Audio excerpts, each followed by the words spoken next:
heavyweight boxing fans, what's the deal? So one of the prospects who I'm very, very high on, and I've done quite a few videos on him, Izu Ugonoh. I just looked it up. He will be back in action July 21st. He'll be on the undercard of the Joseph Parker versus Solomon Haumono. So he'll be back in New Zealand. We know that he created a little following for himself out there. We know that he shares trainers with Joseph Parker. They're both trained by Kevin Barry. So Ngannou said he was going back to Poland to, blaze his own trail and create his own trail. And he's back in New Zealand for his next fight. He hasn't been in the ring since December of last year. So finally he's back in the ring. I thought he probably sat out a little bit too long. I'm not for sure if he's battling an injury or if he just needed the rest. I'm not sure on that, but he'll be back, man. 6'5" guy with I believe he has like an 84-inch reach, a crazy right hand. Just watch the Will Corey fight. If you want to see him in a fight against a bigger guy, somebody that's even taller and bigger than him, I suggest the Julius Long fight. He showed that he can deal with a bigger guy. He used some skill, used his jab, moved a little bit through some combinations. Looked pretty decent in that fight, but I'm excited to see him back. Now, they don't have an opponent set. He is rated by the WBO, and I believe he is rated number 12 by the WBO. I believe he's holding on to like a little minor WBO title. I believe it's the WBO African title.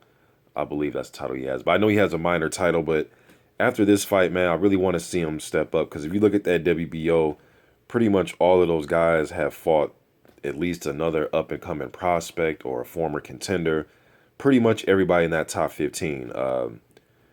Arnold Jai, Arthur Spilka. Spilka would be a good fight, you know what I mean? But him fighting anybody in that top 15 later this year would be great with me. Huey Fury, Michelle Wallace, Edmund Gerber, Malik Scott, Ustinov, Takam. There's so many good names there for him to fight. It's weird, though, because I thought he was going to just strictly stay in Poland. And, I know he wanted to move back there, but I thought he'll, take some fights there. Not to say that he's, this doesn't mean he's not going to take a fight there ever, but I thought he would probably stay more in Poland for his fights. But him going out to New Zealand is fine with me. I just want to see him fight. I don't care where he fights. It could be China, the U.S., the U.K., it could be anywhere. I just want to see the young man fight, because I think there's a lot of potential there. Krzysztof Zemnak could be a good fight, Polish fighter. Mariusz Wach, I know Wach is ordered by the EBU to fight Kurbat Pulov, so I guess we'll see what happens with that.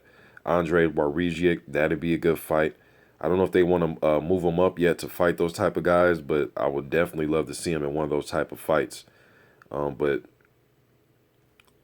hopefully after this fight, man, he steps up and he fights a name opponent. Somebody, a former contender, anybody in that top 15 of the WBO, another up-and-coming guy like Michelle Wallace or Tom Schwartz will be great with me. Ajak Kabayel. I mean, there's a lot of names out there for him to fight, other up-and-coming prospects. Huey Fury would be a great fight.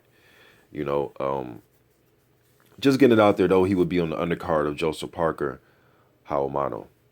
I'm out.